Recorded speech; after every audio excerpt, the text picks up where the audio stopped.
Bonjour à vous tous. Alors, dans cette vidéo, nous allons voir comment faire en sorte d'utiliser exactement les chevrons comme ceci pour faire afficher un objet que nous aurions pu créer.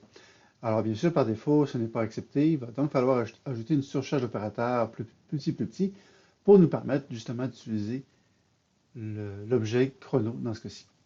Alors, je vais aller dans mon chrono.h et je vais ajouter la surcharge d'opérateur en question. Tout d'abord, je vais m'assurer ici d'ajouter le IOStream, comme ceci. Et puis, je vais lui dire que je vais éventuellement retourner un OString pour ma surcharge d'opérateur plus petit. Donc, operator, plus petit. Alors, ce que je vais recevoir, donc, du côté gauche, c'est le flux, qui est un type OString, comme ceci. Donc, je l'indique comme ceci. Donc, je le reçois. Et à droite, c'est mon objet. Alors, mon objet qui est de type chrono. Et je l'indique comme ceci. Donc, je devrais ajouter une méthode. Et la méthode va me retourner un OString comme ceci. Et puis, la méthode, je vais la nommer, supposons, afficher. Et cette méthode affichée va recevoir également un OString comme ceci. Donc, je vais aller écrire le code correspondant. Alors ici,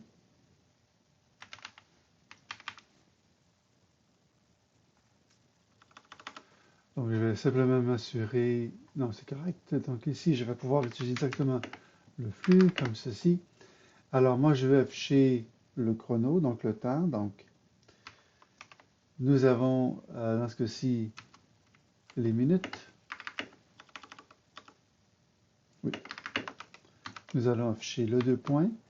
Et si jamais les secondes, elles étaient plus petites que 10, nous allons ajouter un 0 également. Puis par la suite, je vais pouvoir afficher directement mes secondes et faire un return flux comme ceci. Donc, ici, on voit que maintenant, c'est accepté. Je vais donc aller modifier, en fait, je vais aller écrire le code correspondant pour la surcharge ici. Donc, le code correspondant, c'est le suivant. Alors, j'ai ma variable C, dans laquelle je vais lui demander d'appeler la méthode affichée avec le flux en question. Puis, par la suite, je fais un return flux comme ceci. Donc, si je reviens ici, alors je devrais normalement afficher C1 qui vaut 0, C2 qui est 12 minutes 54 et C3 5 minutes et 10 secondes. Donc, j'exécute et j'obtiens le résultat souhaité, c'est-à-dire 0 minutes 0 secondes pour le chrono 1, pour le chrono 2, 12 minutes 54 et le chrono 3, 5 minutes et 10 secondes. Alors, un petit rappel rapidement.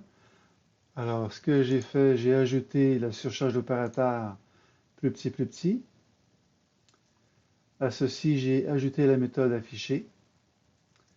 Donc, je reçois le flux. Je reçois, donc à gauche du symbole plus petit, j'ai le flux qui est de type OString. Et j'ai par la suite, à droite, j'ai mon objet de type chrono.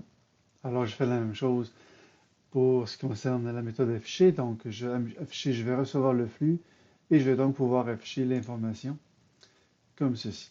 Donc, j'utilise ici la variable flux et non plus le cout, puisque je pourrais avoir autre chose que cout qui serait transmis à l'intérieur de cette méthode.